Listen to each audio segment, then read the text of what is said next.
Les nuits vous paraissent longues. Vous ressentez de la frustration, du stress, du mal à dormir. Vous êtes à bout. Détendez-vous.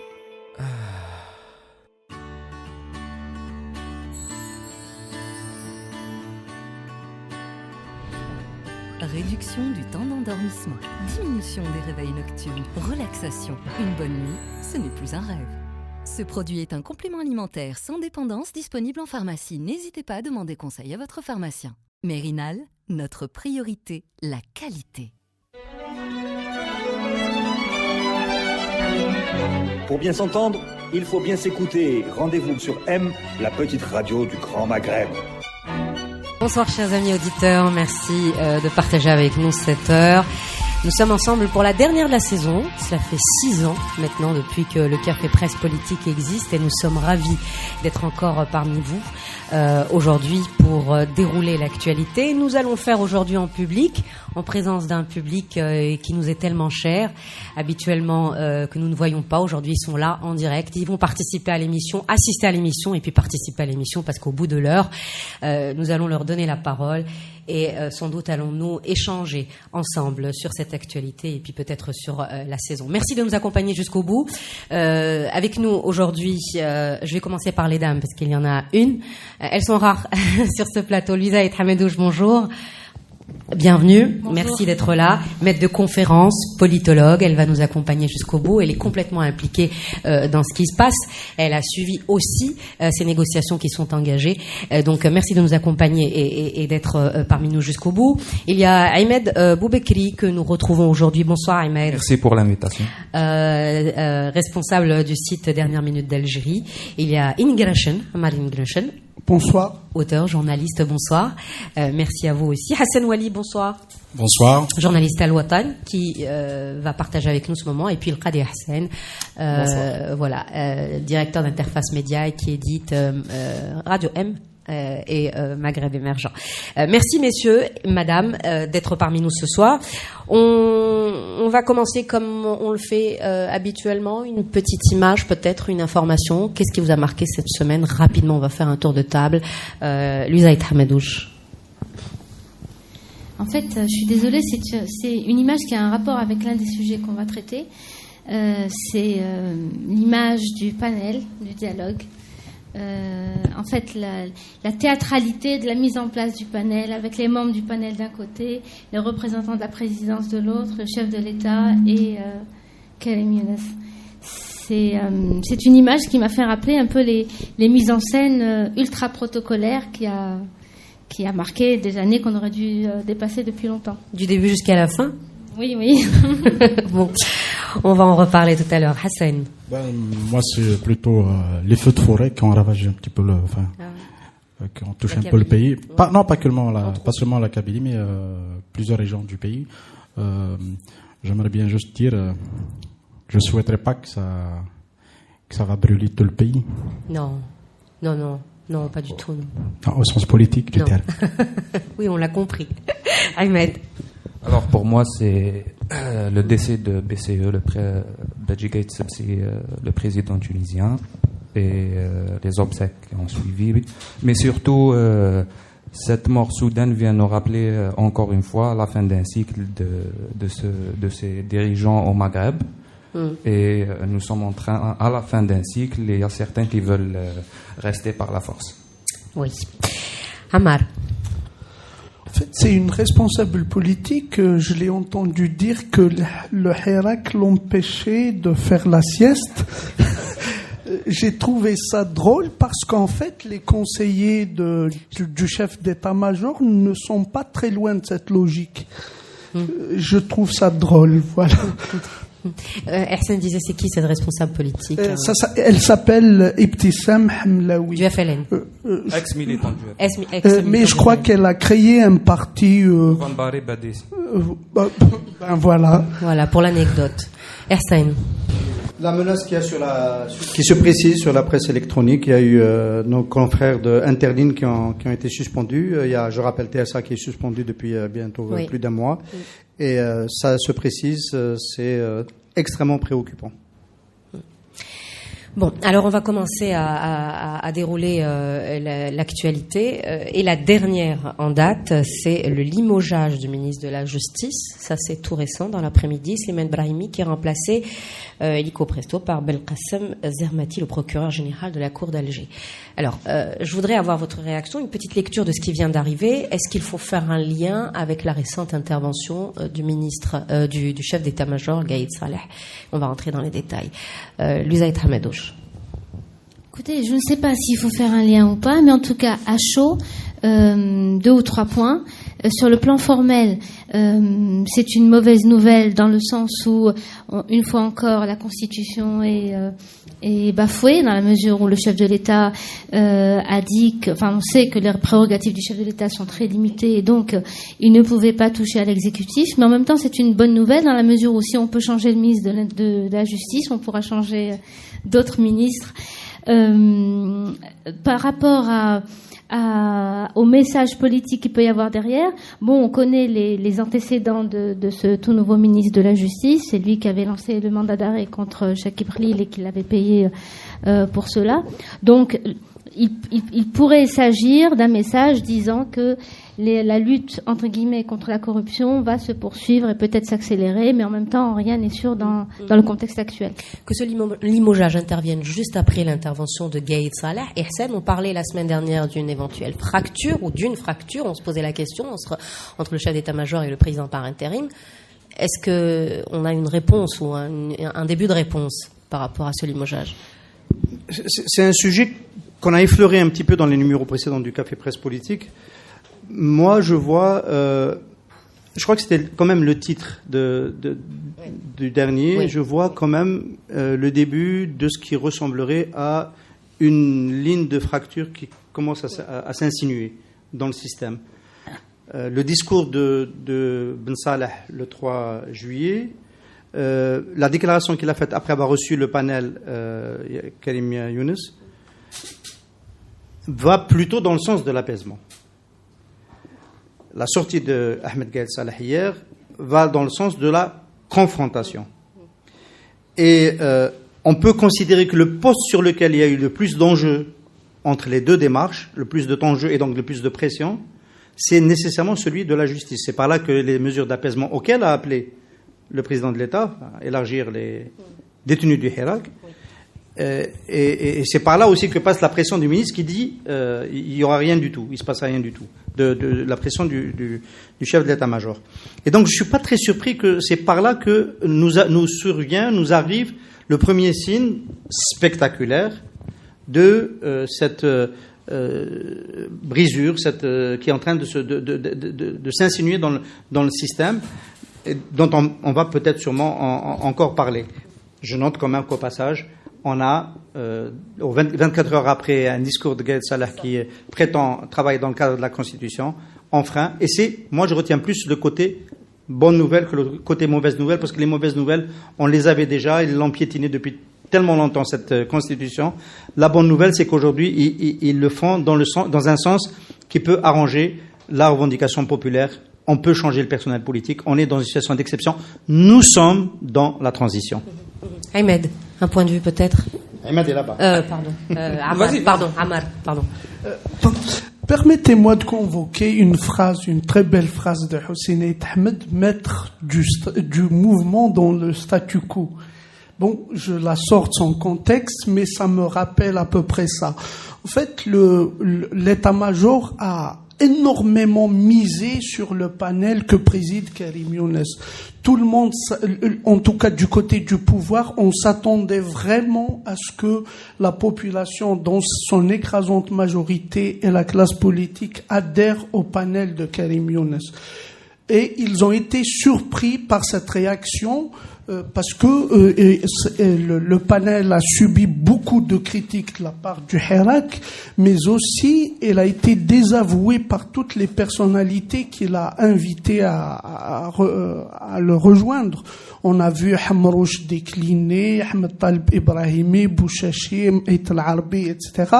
Et c'est après le refus de ces personnalités qui jouissent quand même d'une certaine crédibilité au sein de l'opinion que le ministre de la justice a été limogé. En fait, il a été limogé pour faire croire à la population qu'il y a du mouvement dans le statu quo. Voilà, c'est ridicule. Oui, c'est votre point de vue. On aimerait y croire. N'empêche, ça intervient quand même à quelques heures de cette intervention qui met à la limite fin à aux négociations, en tout cas à cette volonté d'aller de l'avant dans le dialogue. Je vais aller peut-être un petit peu plus loin par rapport à cette fracture, évoquer la question des détenus. Est-ce que ce ne serait pas en rapport avec la question des détenus, puisque Gaïd Salah dit ce ne sont même pas des prisonniers d'opinion. Ce ne sont pas des prisonniers d'opinion. Il n'est permis à personne d'interférer dans le travail et les prérogatives de la justice. Alors, est-ce que sur cette question des détenus, il n'y a pas, cette fracture n'est pas visible? On peut penser ça, mais moi, permettez-moi de rappeler quelques faits. Est-ce que aussi ça n'intervient pas dans le dispositif de l'ESTN de Taïeb Louh et du limogeage de Belqsir? Parce que si on revient sur les réseaux qui ont été mis en place et tout le travail qui a été fait ces derniers mois par les deux, le chef de la gendarmerie et et l'ex-ministre de la Justice, le ministre actuel de la Justice, il fait partie du même réseau. Le limogeage de Belqsir est aussi surprenant. Donc, je pense qu'il y a un peu de ce que vous avez dit, mais il y a aussi un démantèlement d'un réseau. Certaines informations parlent que Belqsir est à l'étranger, d'autres informations parlent qu'il est là.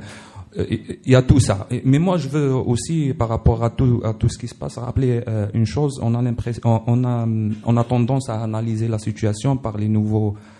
Quand on parle du pouvoir, qu'on essaie de savoir ce qui se passe réellement, à utiliser de nouveaux clés d'interprétation alors qu'on est dans le même système.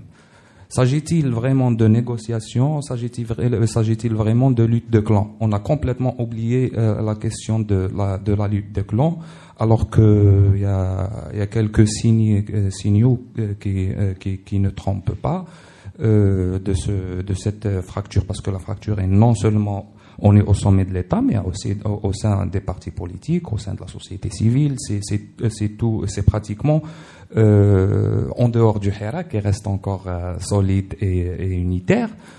On a l'impression que ça part dans tous les sens au niveau des secteurs intermédiaires, notamment les partis politiques et la société civile, et à l'intérieur du pouvoir. Maintenant, est-ce que quand on parle de ces sujets, c'est-à-dire de ce qui se passe à l'intérieur du pouvoir, on parle de rapport de force. J'ai quand même l'impression que l'état-major ne veut en aucun cas un autre segment du pouvoir essaye de construire un rapport de force, alors surtout celui qui a reçu des coups. Je rappelle que les 10 derniers jours de Ben Salah étaient très actifs.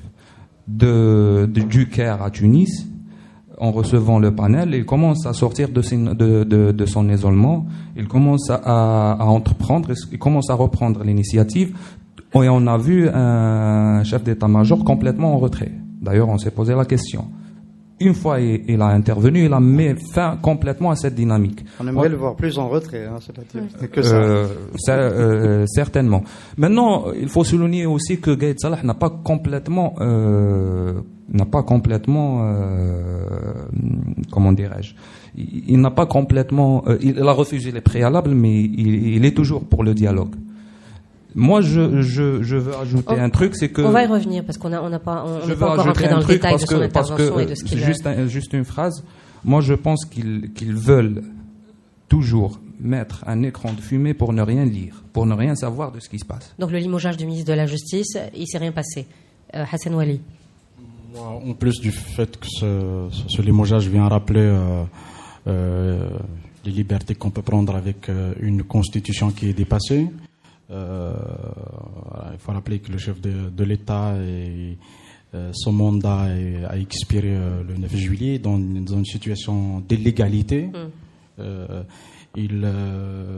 En se référant à une constitution dépassée, il limoge un ministre alors que cette même constitution ne le lui permet pas. ça montre en tout cas, ça nous rappelle les dernières semaines de Bouteflika. Ça nous rappelle les derniers mois, les dernières semaines du 4e mandat d'Abdelaziz Bouteflika. On est quand même dans un état d'élaborement très avancé des institutions de l'État, dépourvues de légitimité, frappé d'illégalité. On a comme l'impression que je parle même pas de pouvoir, des hommes qui détiennent des parcelles du pouvoir. Et ce que le discours de Gaïd Salah d'hier, c'était, il vient rappeler aussi qu'on n'est plus dans un partage de rôle entre le bon Ben Salah qui appelle au dialogue et le méchant Gaïd Salah qui est un peu dans une posture agressive et guerrière. On est dans une guerre d'influence, on est dans une guerre de territoire.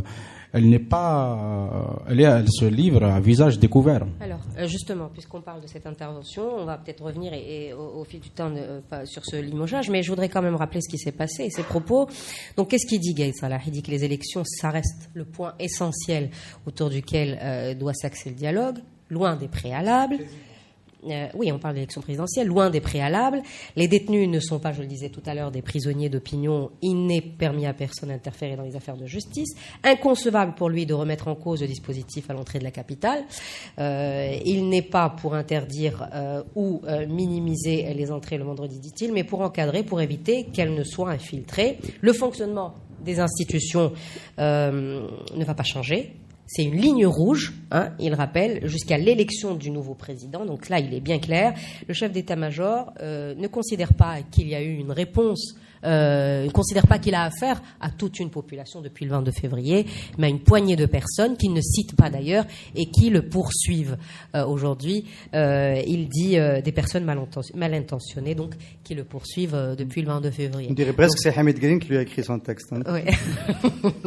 Donc à quoi joue le chef d'état-major ? C'est la question. Juste, il faut rappeler comme un fait aussi d'une même gravité. On a le procureur de Tlemcen qui fait un communiqué pour dire qu'une ex-ministre est en fuite, alors qu'elle est à Alger. Oui, c'est hallucinant. Alors il dit plus que ça, il dit même que la majorité des revendications populaires sur le terrain a été satisfaite. Donc voilà. C'est une claque aujourd'hui au visage du panel, mais c'est aussi une claque au visage de Abdelkader Ben Salah qui, on l'a dit, a montré des intentions de négocier. Comment interpréter donc cette sortie du chef d'état-major ? Qui veut prendre la parole ? Vas-y. Moi, je pense que Gaïd Salah est jusqu'à présent le porte-parole du pouvoir le plus cohérent avec lui-même. Parce qu'il assume nettement l'attitude du pouvoir. Il dit, nous, on ne veut pas de transition, on est là et on compte y rester. En cela, il est cohérent. Le fait de dire qu'il ne faut pas s'interférer dans les affaires de la justice, je trouve qu'il est cohérent. Parce que dès le départ, il nous disait, c'est pas moi qui donne des ordres à la justice, c'est elle qui agit en toute autonomie. Donc, il est cohérent. Maintenant, est-ce que Gaïd Salah a raison? Bien sûr que non. Il est à côté de la plaque, carrément. Mais ce qui est intéressant, comment on peut interpréter politiquement sa sortie, c'est un peu une façon d'humilier, de mettre fin au panel de Karim Younes. C'est une façon de dire on en a fini avec cette histoire de dialogue. Donc, je trouve que l'attitude de Gaïd Salah est intéressante parce qu'il nous a débarrassés de ce panel de dialoguistes qui voulaient poignarder le Hirak dans le dos, qui avaient réduit toutes les revendications du Hirak à quelques ridicules petits préalables. Selon Karim Younes, les principales revendications de la population, c'est la libération des détenus, les points que je viens de citer. Voilà les 7 points qu'il a évoqués. Ce qui est totalement faux, c'est ils se sont appropriés une tribune ils l'utilisent pour abuser de tous les langages, pour fausser route au Hirak. Ils nous parlent, ils se sont appropriés l'idée du dialogue. C'est un ami, Hakelim Younous. C'est un ami, effectivement, mais moi je lui ai dit amicalement qu'il fallait absolument qu'il s'éloigne de cette histoire. Alors, ils se sont appropriés l'idée du dialogue, ils l'ont perverti. Donc pour vous, c'est une réponse au panel et non pas à Abdelkader Ben Salah Moi, je pense que Gaïd Salah va très bientôt se retirer. Il a annoncé la fin de sa logique hier. Très bien. Attends. Il nous a annoncé que Bouteflika n'allait pas se présenter au 5e mandat. Exactement. Ouais. Voilà. J'ai annoncé qu'il n'allait pas y avoir de... Non, tu as dit qu'il ne se présenterait pas. Non, j'ai dit qu'il n'allait pas y avoir de 5e mandat, il n'y en a pas eu. Moi, je pense que Gaïd Salah nous a annoncé hier la fin d'une logique. Ils ont essayé toutes les possibilités qu'offre l'idée du dialogue. Maintenant, c'est fini. Il va se retirer bientôt. Deux secondes. Je voudrais écouter Lisa et Hamed, si vous permettez, messieurs, sur la question, parce qu'elle a sans doute des éléments que nous n'avons pas. Non, j'ai pas d'éléments que vous n'avez pas. J'ai peut-être des précisions. Je crois que le discours d'hier reflète. Tout à l'heure, tu parlais d'une ligne de fracture. Là, je crois qu'on est vraiment dans une ligne de fracture. Elle est sans doute comparable à celle de l'annonce de la candidature de Bouteflika. C'est une ligne de fracture, pourquoi ? Parce que on ne peut pas imaginer que la mise en place du panel, avec sa constituante humaine, avec les prérogatives que les membres du panel ont imposées de façon très claire au chef de l'État, avec les garanties que le chef de l'État a apportées, on ne peut pas imaginer un tel processus. On ne peut pas imaginer qu'un tel processus se soit fait sans l'aval du chef d'état-major. Ce n'est pas possible. Donc, entre le casting numéro 1 du panel et le casting numéro 2 qui a été officialisé, déjà, on a bien observé qu'il y avait une différence de fond absolument importante. Et le fait que le chef d'état-major ait imposé une fin de non-recevoir au préalable cautionnée par le panel et par le chef de l'État est, à mon sens, l'expression très agressive, mais somme toute normale, dans le processus dans lequel nous sommes. Je pense que tout à l'heure, Hassan disait on est en transition. Oui, effectivement, déjà, c'est quelque chose qu'il faut intégrer. Et dans un processus de transition, l'un des paramètres les plus importants dont il faut prendre en considération, c'est le fait que le pouvoir politique se lézarde. C'est le fait que les fractions internes s'approfondissent entre ce qu'on a tendance à appeler les softliners et les hardliners. Ça veut dire ceux qui seront prêts à faire des compromis, à réformer ce qui peut être réformé et à négocier la suite du processus, et ceux qui se crispent sur des considérations ou sur des positionnements durs. Hier, nous avons eu l'expression d'un positionnement dur face à un dialogue qui aurait pu aller beaucoup plus loin qu'on ne le pense. Parce que les préalables imposés par le panel, à mon sens, ils étaient loin d'être insignifiants. Quand on parle de la levée du siège sur Alger, quand on parle de la libération des détenus, quand on parle de l'ouverture du champ médiatique et politique, ce n'est pas rien. Ce sont des prémices qui peuvent sembler évidents, mais ils sont évidents dans une démocratie, pas dans un système autoritaire. Ce sont les prémices qui auraient pu, tout à fait, ce sont des prémices qui auraient pu consolider un rapport de force qui est aujourd'hui équilibré mais instable en faveur de ceux qui sont partisans d'un changement négocié. Mais ce qui se passe depuis le 22 février n'aurait pas dû précipiter les choses, du moins dans la démarche. Non, parce que les rapports de force étaient ce qu'ils étaient. Le 22 février n'a pas provoqué la chute du système politique, il n'a provoqué que la chute du régime de Bouteflika, ou en tout cas ses symboles les plus évidents. Ce n'est pas la même chose. Le reste prendra du temps, et le reste, c'est ce que nous sommes en train de vivre aujourd'hui.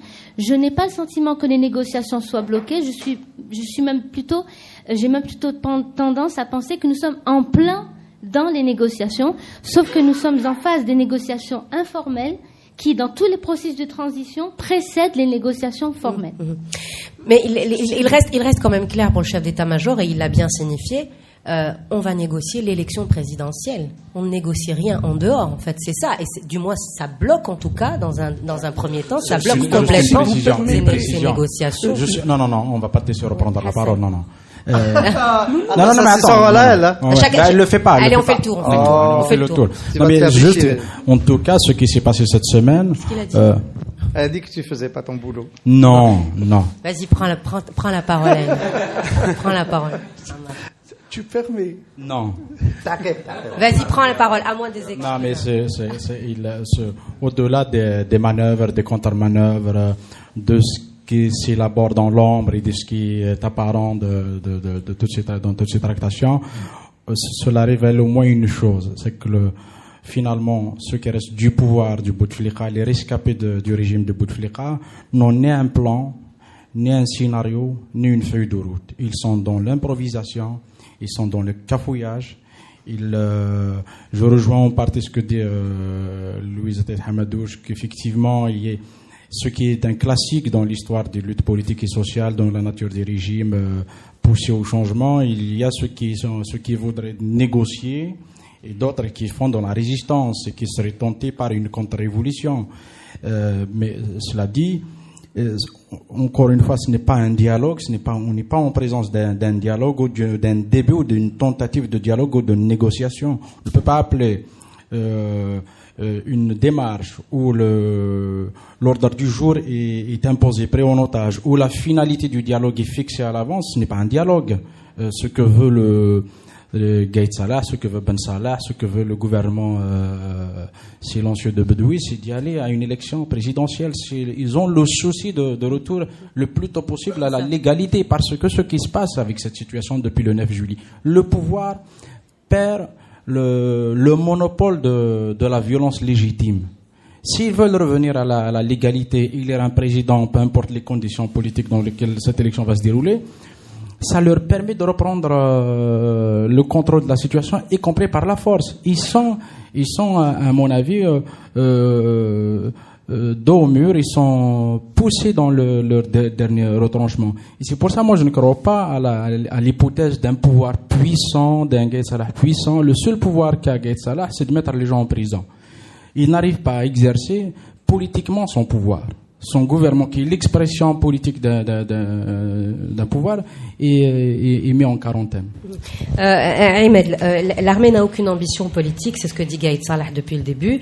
Vous n'êtes pas d'accord avec le fait de dire aujourd'hui, après son intervention, que c'est lui qui décide? Ah non, si.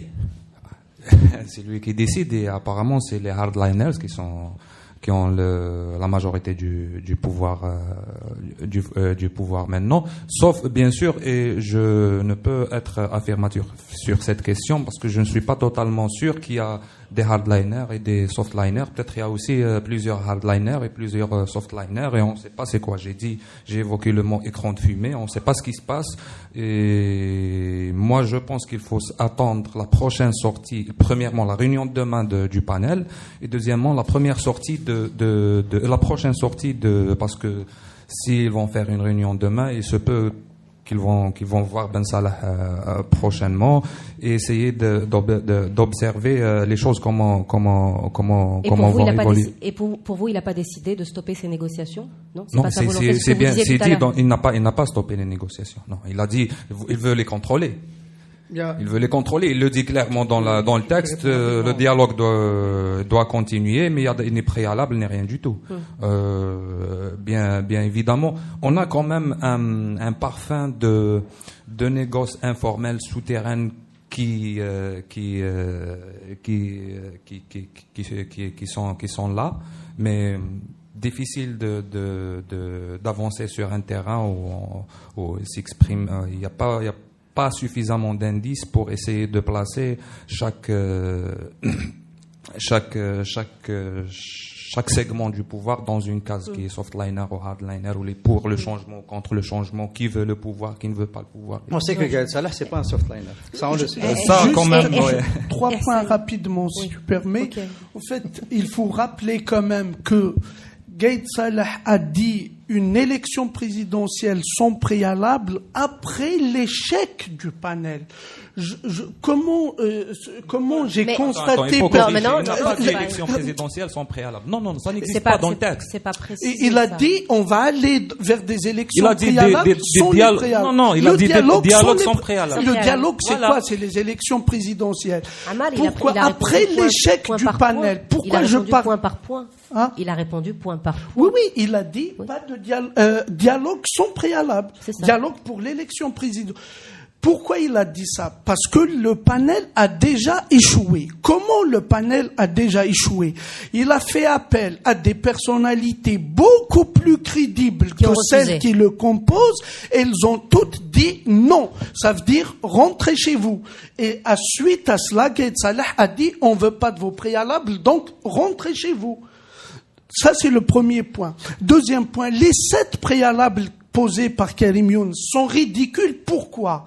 Ils sont ridicules parce qu'ils ne sont pas des préalables à la mise en place d'instances de transition vers la démocratie.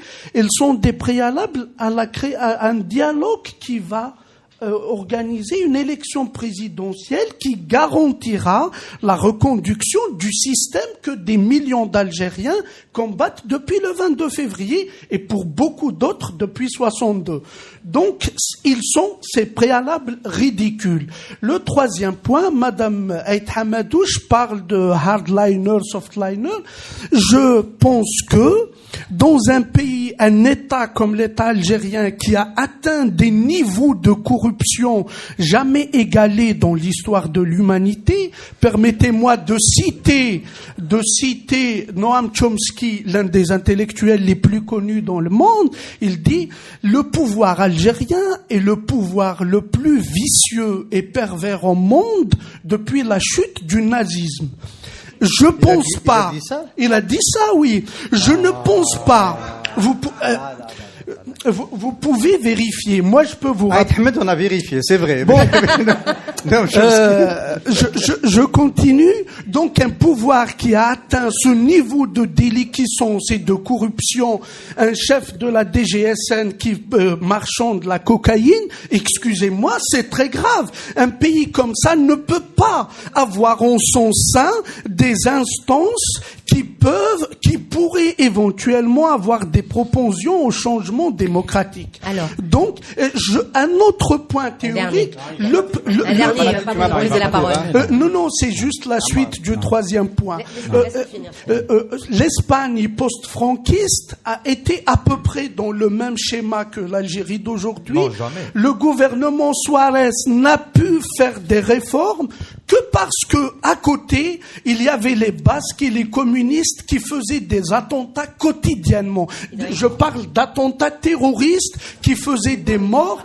Ce terrorisme-là a mis le gouvernement Suarez sous pression et l'a poussé à faire des réformes. Sans une pression terrible de la rue, il n'y aura aucune concession de la part de ce pouvoir. J'ai terminé. Alors, Hersen, juste une question parce qu'on va essayer d'avancer. Là, on n'a plus le temps. On reste là-dessus. La solution n'est pas. Donc, j'ai pas le droit de parler de Gaïd. Si on avance, je pourrais pas parler de Gaïd. La solution n'est pas constitutionnelle, elle est politique. En politique, c'est le vide total. Qu'est-ce qu'on fait? Je pense qu'on a épuisé les solutions constitutionnelles. On les a encore plus épuisées aujourd'hui. Oui, c'est ça. Je pense que c'est difficile de continuer de parler de constitution après ce qui vient d'arriver, mais bon, on avait déjà des éléments avant. Moi, je pense qu'on est devant 3 scénarios. J'en exclus tout de suite un. Ce qui décide en Algérie, Ahmed Gaïd Salah, n'est pas pour une solution de transition négociée avec la société, avec le mouvement du 22 février, vers un nouvel État. Ça aurait pu être le cas. Je rappelle qu'au Chili, même Pinochet a ouvert une négociation avec l'opposition pour une transition qui a duré de très longues années et qui a fini par aboutir à une transformation démocratique. Il a même fini en prison, même si c'est pas la justice chilienne qui l'a attaqué. Donc, ce scénario, je l'exclus. Il reste 2 scénarios. Ahmed Gaïd Salah veut maintenir la situation. Le scénario Hadaya, je l'appelle le scénario Farhat Aït Ali, c'est à lui qu'il appartient. Farhat Aït Ali répète tout le temps que Ahmed Gaïd Salah ne veut pas d'élection. Qu'en réalité, il fait tout pour qu'il n'y ait pas d'élection, pour que lui-même reste l'homme fort du pays le plus longtemps possible, à la limite qu'il reste dans la fonction jusqu'à ce qu'il meure et que donc qu'il serait pas poursuivi, etc. C'est un scénario qui peut faire sourire. Mais aujourd'hui, on est obligé de ne pas l'écarter complètement. Moi, j'y crois pas. Mais on ne peut pas l'écarter complètement. Voilà. On savait qu'il avait de l'ambition. Il a de l'ambition. Il s'est organisé plus d'une fois pour le montrer. Il se comporte comme un chef d'État. Il a le protocole d'un chef d'État. Et il a la paranoïa des chefs d'État âgés. Bien. Le deuxième scénario, c'est que ce serait pas lui directement qui s'emparerait qui maintiendrait la situation, mais il ferait quand même des élections, mais pour avoir quelqu'un qui serait sans affidé, quelqu'un qu'il arriverait à manipuler. Ça, il pressent qu'il ne pourra pas, qu'il aura du mal dans le contexte d'aujourd'hui à envoyer les Algériens aux urnes pour élire quelqu'un qui sera encore sous la coupe de l'armée, en l'occurrence aujourd'hui sous la coupe d'Ahmed Gaïd Salah. Donc dans les deux scénarios, il est dos au mur, et étant été dos au mur pendant trop longtemps, il y a une partie du système qui se démarque de cette position. Elle est en train de se démarquer. Moi, je ne crois pas une seule seconde que tout ce qu'a dit Abdelkader Ben Salah depuis le 3 juillet a été complètement adoubé par Ahmed Gaïd Salah. Je ne le crois pas. Il y a des parties, des tournures qui ne ressemblent pas du tout au discours Et je pense que Abdelkader Ben Salah s'est appuyé sur d'autres forces. Lesquelles? Dans l'armée, il peut y avoir des officiers dans l'armée qui lui ont dit « Toi, tu es le civil ». On peut même faire, par provocation, on peut même interpréter le changement d'aujourd'hui comme un signal je le dis pour m'amuser, de Ben Salah qui donne un avertissement à Ahmed Gaïd Salah, je peux changer un ministre, et donc je peux aussi te changer toi.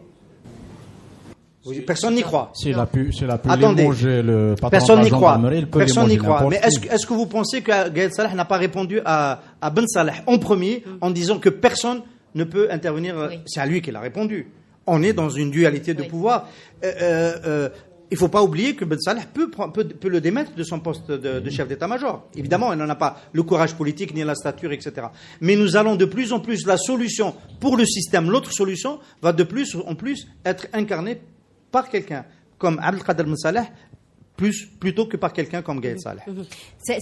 La crise politique se poursuit à haut niveau encore, on n'a pas fini, même si la majorité des personnalités qu'on connaît sont en prison. Qui peut discuter aujourd'hui avec Gaïd Salah? Qui peut lui faire entendre raison avec Gaïd Salah? Oui. Non, mais aujourd'hui, il ne s'agit même pas de dialoguer ni avec le chef de l'État, ni avec le chef d'état-major. On n'est pas dans une situation où il faut dialoguer ou négocier. Négocier quoi? Dialoguer quoi? On est dans une situation politique inédite qui met en face deux forces importantes. D'un côté, on a une insurrection citoyenne qui dure depuis 6 mois maintenant, qui réclame un changement. Elle ne réclame pas un changement brutal. Elle sait que les gens savent que c'est un processus, ça va prendre du temps. On change pas un système politique comme ça sur un claquement de doigts. Les gens savent que ça va être un long processus. Il faut de la légitimation populaire, de la légitimation démocratique qui peut incarner ce changement. En face, on a un système qui est finissant. On a incarné par un pouvoir qui l'est aussi, qui n'arrive plus à incarner, qui n'arrive plus à imaginer des solutions. En fait, on a un peuple qui incarne une solution à l'impasse dans laquelle se trouve le pays. On a en face des détenteurs du pouvoir de l'État qui sont la crise. Parce que la crise, elle n'est pas en bas, la crise, elle est en haut, elle est au sommet. Et pour répondre un petit peu à Marine Grachen, il est un peu excessif. C'est pas bien parce que ce qui est excessif est insignifiant. On n'est pas dans des schémas simplificateurs. L'Espagne, c'est un processus complexe. Il a fallu que des hommes de Franco comprennent la situation historique. Aujourd'hui, je pense aussi, il y a la vraie crise, elle est entre les chefs apparents du pouvoir, mais elle est aussi à l'intérieur d'un même pouvoir. Aujourd'hui, quand on voit un Hamrouche qui est un peu connu pour sa bienveillance à l'égard de l'institution militaire, qui loue un peu les mérites d'une jeune garde et tout, il veut nous dire quelque chose. Il veut dire que, y compris à l'intérieur de l'armée, la question n'est pas réglée. Il y a ceux qui pensent, continuent à croire que ce qui se passe ce soi-disant Hirak, c'est-à-dire ce qui se passe est un chahut de gamins.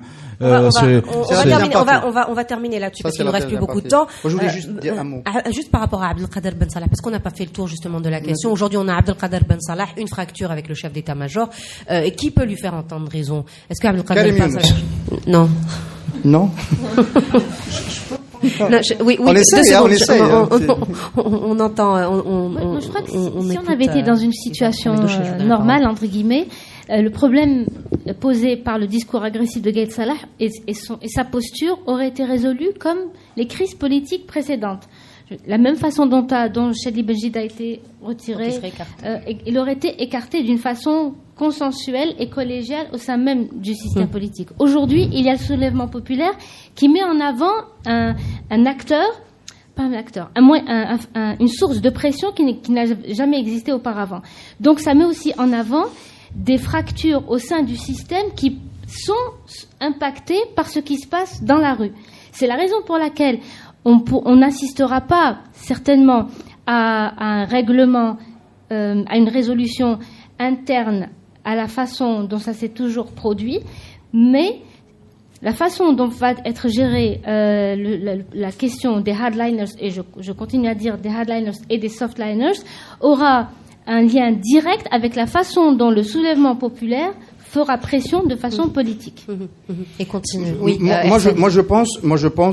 Je voulais dire un mot sur la commission. Moi, je pense que, objectivement, la partie du système qui commence à se démarquer de la position dure de Ahmed Gaïd Salah et qui serait tenté de soutenir la façade civile pour qu'elle joue un rôle d'apaisement, pour aller dans le sens de la résolution de la crise qui sauve un peu le système. Cette partie considère que, objectivement, Ahmed Gaïd Salah est un allié du Hirak, est un allié du mouvement populaire, que sa position, en fait, produit, et c'est une expression que je suis désolé de l'avoir retrouvée dans une expression de Djil Jadid, qui est du patron de Djil Jadid, Djilali, Sofiane, qui a dit qu'aujourd'hui, malheureusement, le temps est à l'expression des extrêmes, en déplorant la position de Ahmed Gaïd Salah. L'autre extrême, quand on cherche un peu, qu'est-ce que c'est? C'est peut-être le mouvement populaire, c'est le qui est intransigeant, et etc.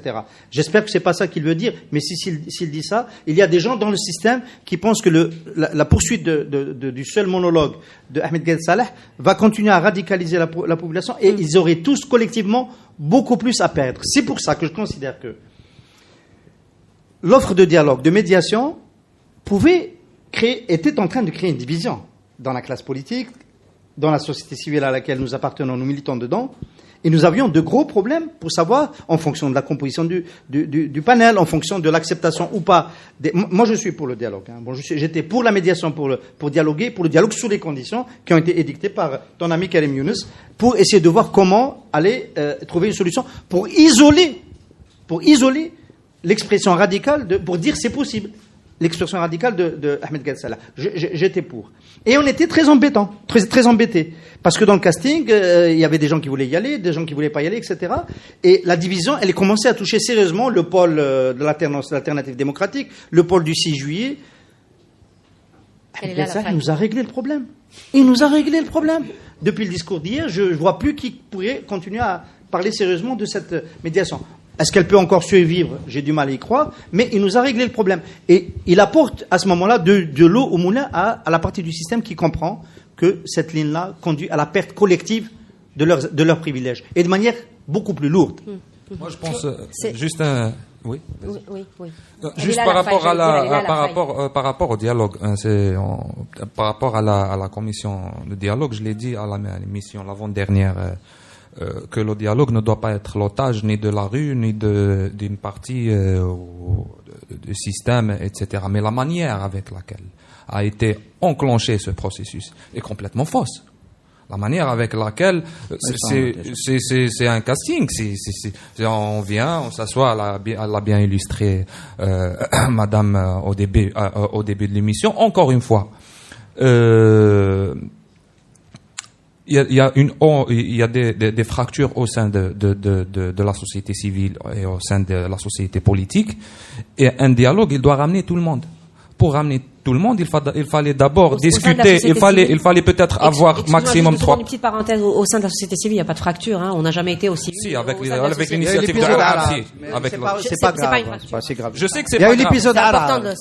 Juste, moi, je pense que s'il y avait une personne, d'ailleurs, on continue de fonctionner toujours dans l'ombre. Même les consultations pour la mise en place de cette commission, on a vu comment ça s'est passé. Ça ne plaidait pas pour un enclenchement sérieux de ce dialogue. Okay, rapidement, parce qu'on va passer à la deuxième partie. Rappeler une évidence. La politique, d'abord, c'est des rapports de force. Comment un groupe qui ne représente rien, qui ne prétend pas représenter le mouvement, il va imposer des préalables à un interlocuteur qui est le pouvoir? Ça n'a aucun sens. Mais qui vous êtes pour nous imposer des préalables?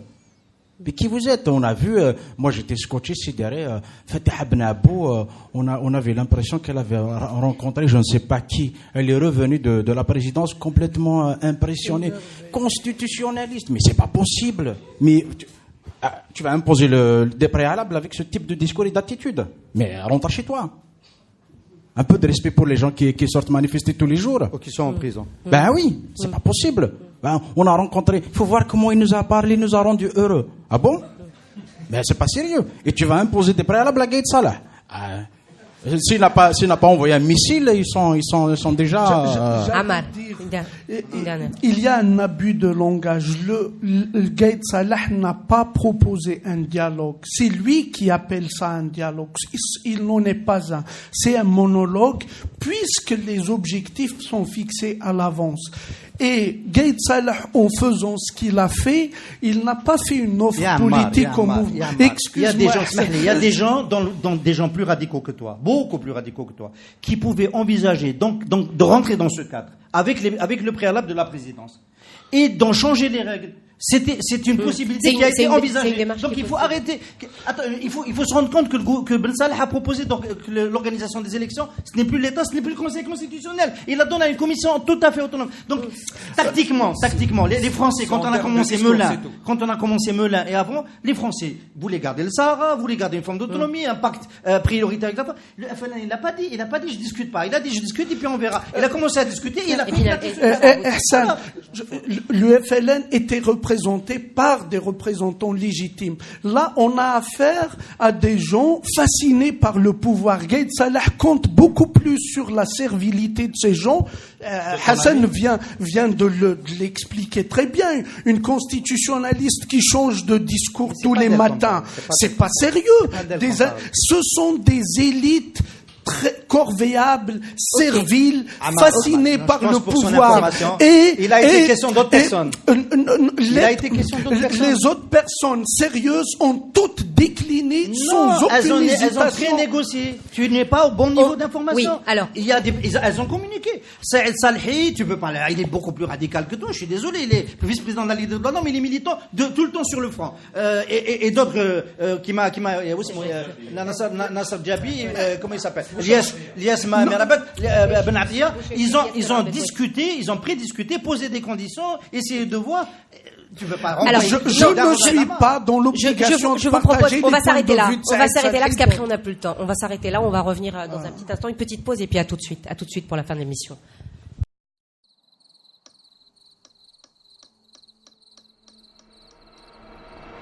Les nuits vous paraissent longues, vous ressentez de la frustration, du stress, du mal à dormir, vous êtes à bout. Détendez-vous.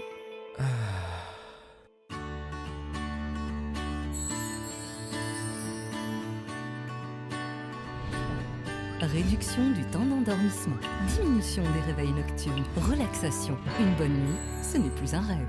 Ce produit est un complément alimentaire sans dépendance disponible en pharmacie. N'hésitez pas à demander conseil à votre pharmacien. Mérinal, notre priorité, la... Et c'est la dernière de la saison, deuxième partie. Et merci de nous accompagner. Ahmed Boubekli, de Dernière Minute d'Algérie, qui est là. Bonsoir. Louisa Hamedouche, maître de conférence politologue, qui nous accompagne. Merci d'être là. Et Ndira Chimama, auteur, journaliste, et Hassan Wabi, également journaliste à Al-Watan, Qadi Hussein, directeur d'interface mondiale, et qui édite Radio M notamment. Alors, messieurs, une question rapidement, parce que nous sommes en public aujourd'hui, ce soir aussi, pour cette dernière. De quoi ce 22 février est-il le nom? Depuis le début, on a parlé de tas de choses, on a dit que c'était un hirak pour banaliser, on a dit que c'était une révolte, on a dit que c'est une révolution. Les choses évoluent, elles s'accélèrent avec les dernières interventions de Gaïd Saleh. Que dire de ce 22 février aujourd'hui, histoire de lui donner de la perspective? Vous avez été de gauche. Bon, déjà lui donner de la perspective, c'est très difficile parce qu'on est encore dans le phénomène. Bon, déjà, je dirais que je vais me faire des ennemis, ce n'est pas une révolution, en tout cas pas encore. Il lui manque des éléments pour être une vraie révolution. Il lui manque un leadership, il lui manque un projet de société, il lui manque une planification qui aurait dû être le préalable au 22 février, ce qui n'a pas été le cas. Il lui manque une prise de conscience qui aurait structuré l'ensemble du mouvement depuis le début, avant le 22 février jusqu'à son processus.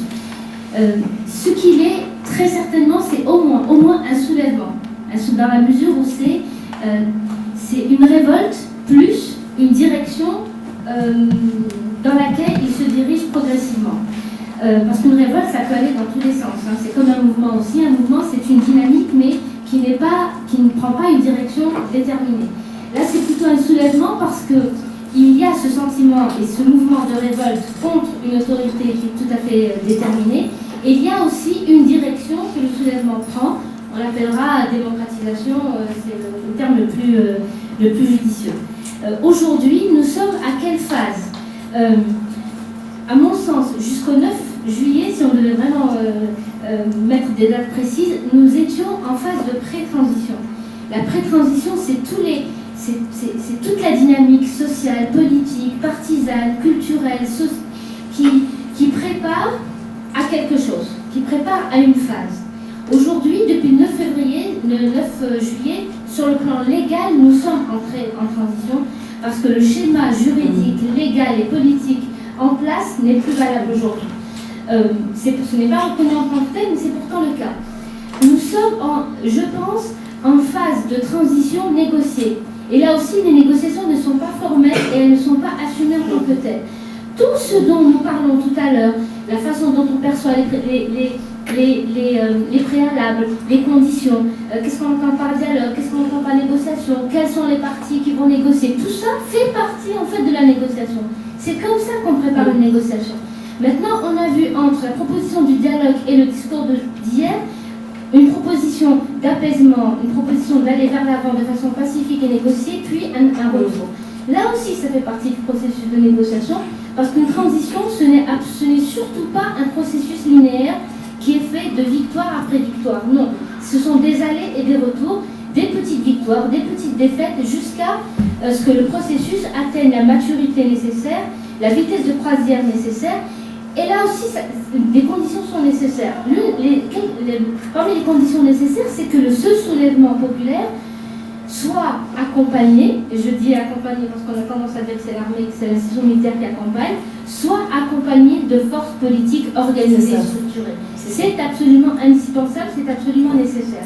Et là aussi, il ne faut pas regarder le summum, il ne faut pas, et je crois que avoir des revendications ou des attentes maximalistes, ce n'est pas rendre service au soulèvement. Il faut faire avec ce qu'on a à un instant T. Et faire en sorte que ce qu'on aura à un instant T plus 1 soit plus fort, plus crédible, plus légitime, plus puissant, plus influent à l'instant T plus 1. Ne surtout pas renier les acquis, et il y en a jusqu'à présent, ne pas renier les acquis, s'appuyer sur ces acquis pour aller de l'avant. Et vous savez, il y a un proverbe qui dit « mieux vaut un tu l'as que deux tu l'auras ». Dans une transition négociée, c'est absolument indispensable. Et saisir toutes les opportunités dès qu'elles se présentent. À condition que les personnes qui négocient aujourd'hui soient représentatives, ou du moins ça aussi, c'est l'objet d'une négociation. Le panel, tel qu'il était proposé en premier lieu, n'a pas fonctionné. C'est un autre panel qui a été finalement mis en place. L'élection présidentielle ne se fera pas sans négociation. Ça, c'est une certitude. L'élection du 19 avril n'a pas eu lieu. L'élection du 4 juillet n'a pas eu lieu. La prochaine élection n'aura non plus pas lieu s'il n'y a pas des négociations préalablement.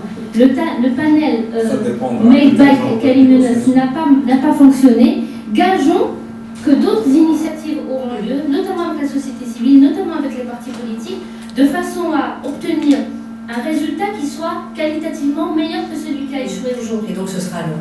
On va faire un tour le tour de la question et un tour de table. Oui, je t'écoute.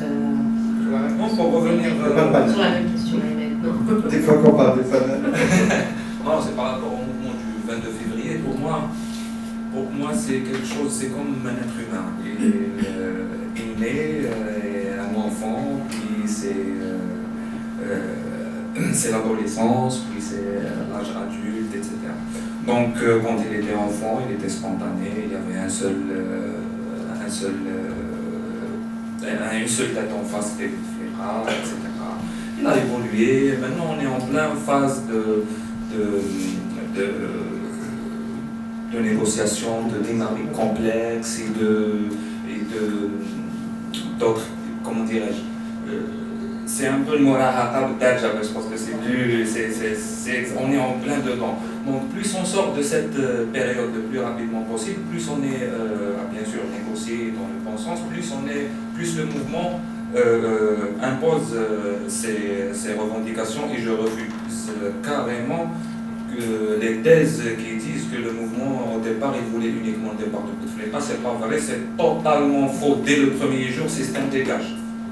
Ça m'a caché, c'est faux. C'est 99% de la population. Oui, c'est dès le départ, parce qu'il y a tous des discours de propagande qu'on construit par la suite.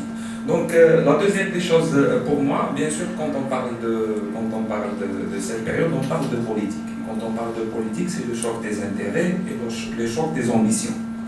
On n'oublie pas qu'à l'intérieur du régime et même dans la classe politique, il y a des ambitions. Et parfois même des ambitions folles, il faut le dire. Il y a des gens peut-être qui disent que c'est le dernier virage pour moi, je veux être président, etc. Donc ça fait partie aussi de ce qui a été créé comme classe politique artificielle.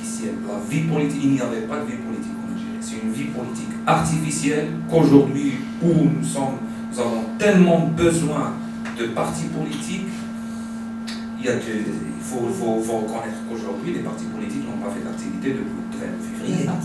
Il n'y a pas eu de grands meetings, etc.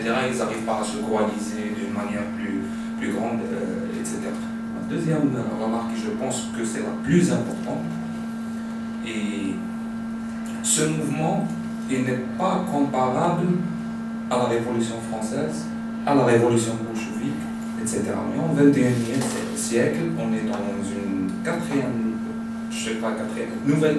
nouvelle génération de révolution qui part pas des structures traditionnelles de la société, mais qui part des nouvelles données du 21e siècle. Et donc inédite. Bien sûr, pas inédite en Algérie.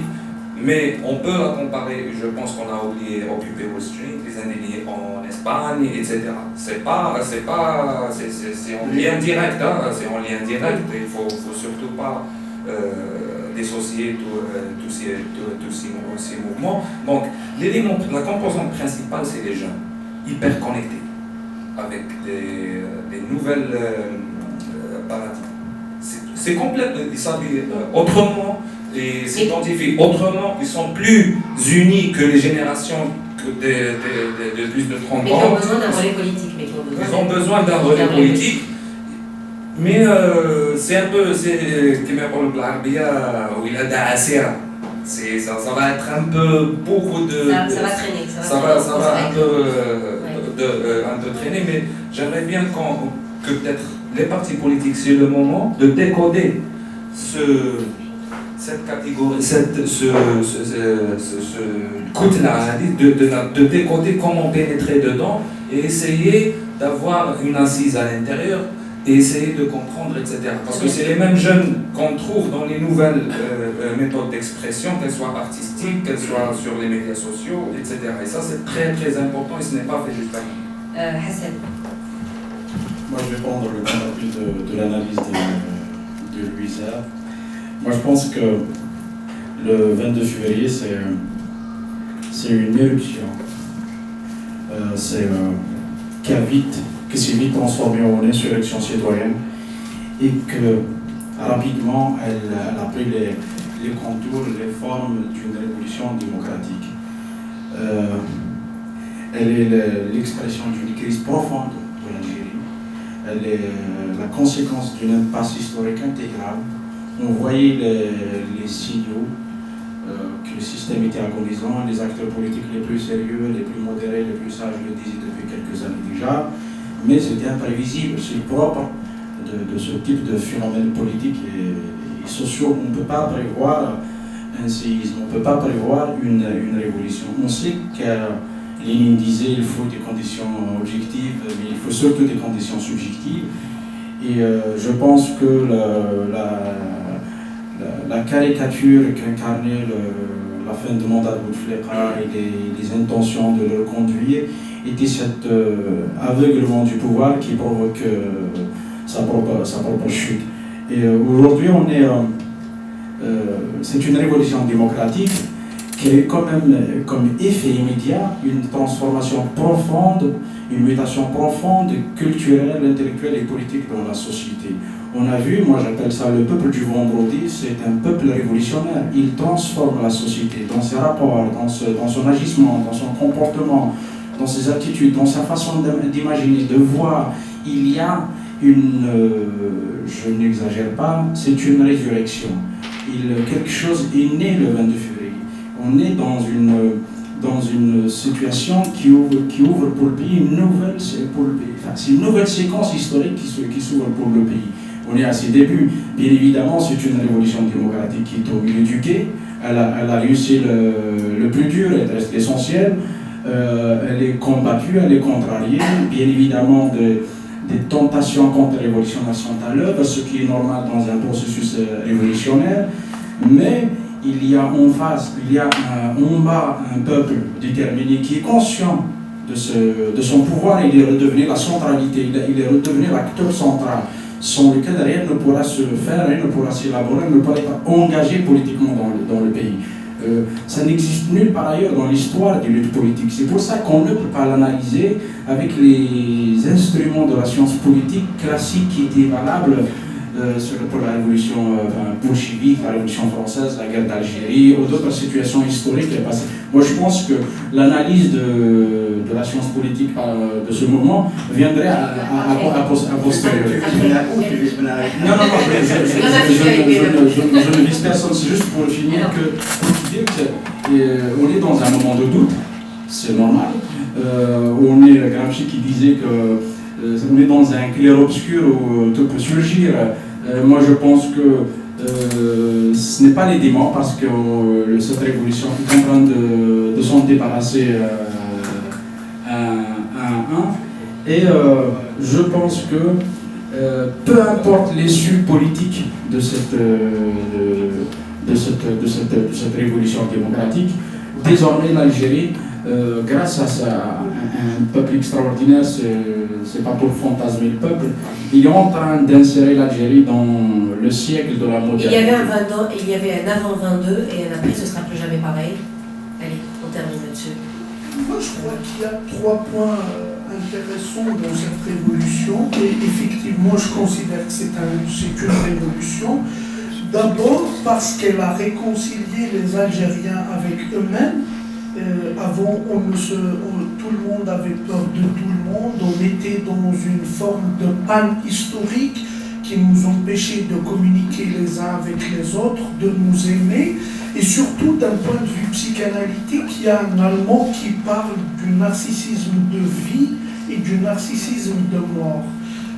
Avant, le système Bouteflika et le système des Boussouf Boys d'une façon générale nous a ankylosé, a paralysé notre psyché, et on était plus proche de la mort que de la vie. Avec cette révolution, notre pulsion de vie est revenue à la charge, et je pense qu'elle a un avenir qu'on doit lui construire. Sur le plan d'un point de vue sociologique, c'est un moment fondateur au sens de Karl Mannheim, parce que, encore une fois, la panne historique, la congélation de la société qu'on a vécue pendant longtemps, à empêcher l'émergence d'élites nouvelles. On a toujours été ligoté par une gérontocratie complètement déconnectée des enjeux de la modernité et qui plus est était fasciné par le pouvoir et ne voulait pas le lâcher. Ce moment fondateur va permettre l'émergence de nouvelles élites et par conséquent déclasser les élites traditionnelles qui empêchent l'Algérie d'avancer. Sur le plan institutionnel, par contre, il y a un sérieux problème, contrairement à ce que pense Sofiane Djilali. Pour lui, le système s'est effondré, alors que le système est, de mon point de vue, intact pour le moment. Il y a des personnes qui ont été mises en prison, mais le système, les mécanismes qui ont produit ces corrompus, ces autocrates, etc., sont exactement les mêmes. Je rappelle que toutes les lois liberticides sont encore en vigueur. La constitution antidémocratique, parce qu'elle consacre... Vous avez dit c'est le régime. Vous avez dit c'est le régime. C'est le régime, pas le système. Régime, oui. Ok, oui. Bon, c'est un langage trivial, on n'est pas dans un amphithéâtre à l'université. C'est important. C'est important en plus. Il a dit régime, il a dit régime, mais pas de système. En tout cas, les mécanismes qui ont fait le système algérien sont toujours là et je pense que tous les schémas que proposent certains, juste un mot Hassan, certains me disent souvent que je suis excessif. Eh ben, ceux qui se contentent du minimum, les partisans du moindre effort, il y en a beaucoup. Permettez-moi d'être encore excessif. On n'est pas confondre avec la rationalité politique. On parle de toutes les libertés. Alors, on va donner la parole à... Oui, Exane est d'accord, on va donner la parole à nos invités parce qu'ils sont là et ils ont sans doute envie de participer.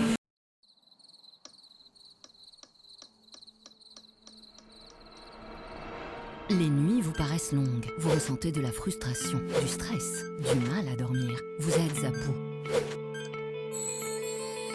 Détendez-vous.